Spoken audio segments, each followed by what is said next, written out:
Everybody, John here at PT, Dan with Sandler Training and PT Ask Dan. How are we, Dan? Hello, John. I'm fine. Well, good. Well, good. So you and I have a book we both love. In fact, you were the first one to tell me about it, called Pitch Anything. Mhm. In Pitch Anything, he talks about staying away from coming across as or actually being needy or desperate for a sale. Now, I say that as something I think is obvious, but I think we all fall into it at times Mm.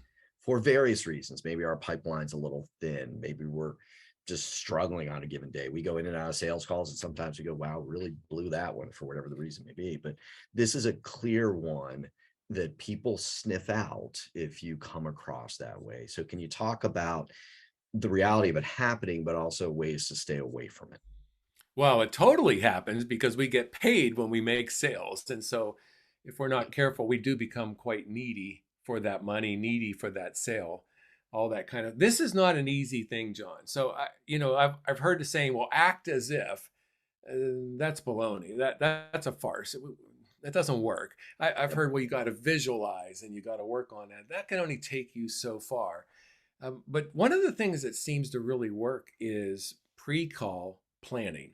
So before you go on a meeting, you write down exactly what you want to have happen.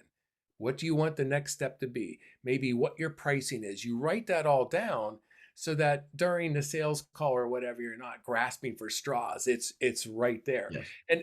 And then here's the other thing is you've got to make it so that you, the salesperson, are picky on who buys from you. Think, it's funny. We were all talking before the session about dating. Imagine the girl or the woman in our case that is just very much out there, like, please pick me, pick me, pick me. Well, nobody wants to give that person the time of day. What we want to look at is the one who's mischievous and kind of secretive and all that. That's when we're salespeople and we're kind of secretive on what we do and we kind of Yep.